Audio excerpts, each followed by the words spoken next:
আমাদের যা উৎপাদন হচ্ছে সেটি আমাদের চাহিদার তুলনায় বেশি এবং এই জায়গাটিতে আপনারা ভালো নজরদারি করছেন। কিন্তু আপনি কি আমাদেরকে বলবেন কিনা যে আমাদের স্থানীয় পর্যায়ে যে গবাদি পশুগুলো পালন করা হচ্ছে সেগুলো কতখানি নিরাপদতার নীতিকে মেনটেন করে করা হচ্ছে, অর্থাৎ সেখানে কোনো রকমের বাজে উপাদান ব্যবহার না করে খামারিরা যে ভালো গরু উৎপাদন করছেন, এই বিষয়ে যদি আপনি আমাদেরকে একটু বলেন যে সেই জায়গায় আপনারা কতখানি তদারকি করছেন। প্রাণী সম্পদ অধিদপ্তর উৎপাদনমুখী একটি প্রতিষ্ঠান এবং সম্প্রসারণমূলক একটি প্রতিষ্ঠান কার্যক্রম করে থাকে। আমাদের এই কুরবানি উপলক্ষে কুরবানি শেষ হওয়ার পরেই আমরা প্রথমেই খামারি নির্বাচন করি এবং আমাদের এই বছর কতগুলি কুরবানি হলো এবং আগামীতে কী হতে পারে এই টার্গেটকে সামনে রেখে খামারে নির্বাচন করার পরে তাদেরকে প্রশিক্ষণ দেওয়া, তাদের খাদ্য ব্যবস্থাপনা, উন্নত খামার ব্যবস্থাপনা, ভ্যাকসিনেশন, ট্রিটমেন্ট সব কিছু মিলে আমরা সুন্দরভাবে তাদেরকে উঠোন বৈঠক থেকে শুরু করে সমস্তভাবে প্রশিক্ষণ দিয়ে থাকি।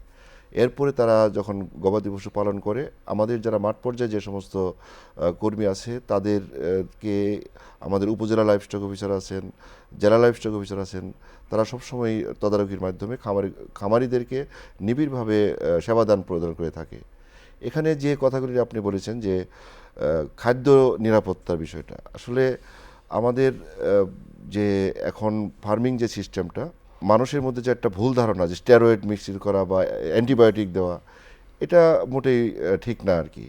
আমাদের যে গ্রামীণ পর্যায়ে প্রান্তিক পর্যায়ে যে খামারিরা যে গবাদি পশু পালে সেটা বৈজ্ঞানিকভাবে সম্পূর্ণ দানাদার খাবারের যে রেশন সেটা সঠিকভাবে তারা খাওয়াচ্ছে, কাঁচা ঘাসের উপর নির্ভরশীল, খড়ের উপর নির্ভরশীল এবং কিছু কিছু আছে চর এলাকায় চারণভূমির উপর নির্ভরশীল। সেখান থেকে সেই গরুগুলিকে আমরা এই পর্যন্ত এই বাজার পর্যন্ত নিয়ে আসি। এবং একটা জিনিস আপনাদের অনেকেই হয়তো মিসকনসেপশন থাকে, না জেনে অনেক কথা বলে, যেমন আপনার ইউরিয়া মোলাসের স্ট্র আমরা খাওয়াই। গরুর যে পাকস্থলী আছে 4টে ভাগে বিভক্ত: রুমেন, রেটিকুলাম, ওমোজাম, অ্যাবোমেজাম। এবং রুমেনে থাকে প্রচুর মাইক্রোবস। ইউরিয়াটাকে ভেঙে অ্যামোনিয়াতে আসে, অ্যামোনিয়া থেকে নাইট্রোজেন, এবং নাইট্রোজেনটাই প্রোটিনে রূপান্তরিত হয়, যে প্রোটিনটা গরুকে হেলদি করে। এখন অনেকেই মনে করে যে তাহলে প্রোটিন এই ইউরিয়া খাওয়ালো মানে কি বিষ খাওয়ালো।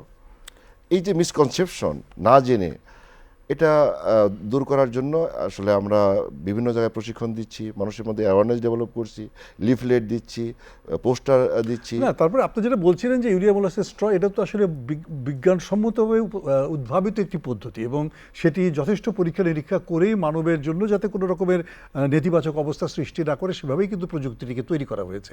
এবং এই প্রযুক্তিগুলো কি আমাদের কৃষক ভাইরা এখন ভালোভাবে ব্যবহার করতে হ্যাঁ, পারছে? আমাদের কৃষক ভাইরা তো এটা খাওয়াচ্ছেই, প্লাস সাইলেজের বিষয়ে এখন অনেক তারা সচেতন। সাইলেজ খাওয়াচ্ছে মাঠ পর্যায়ে, এবং সাইলেজ খাওয়ালে কিন্তু মাংস অনেক সফট হয়, যে সাইলেজ তারা করে খাওয়াচ্ছে।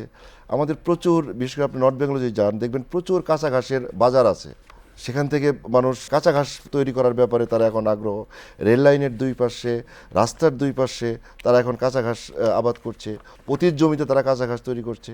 মানুষ আস্তে আস্তে সচেতন হচ্ছে। খুবই খুবই ভালো কথা, কারণ আসলে এটা ঠিক যে বাজারের থেকে যে গরুটি আমরা কিনবো বা যে প্রাণীটি আমরা কিনবো সেটি যদি নিরাপদ হয় এবং সেটা যদি দেখতে ভালো হয়, সুন্দর সতেজ হয়, তাহলে কোরবানি দেওয়াটাও অনেকের কাছে খুব অর্থবহ হয়ে ওঠে এবং আপনারা সেক্ষেত্রে কাজ করছেন, এজন্য আপনাদেরকে অসংখ্য ধন্যবাদ।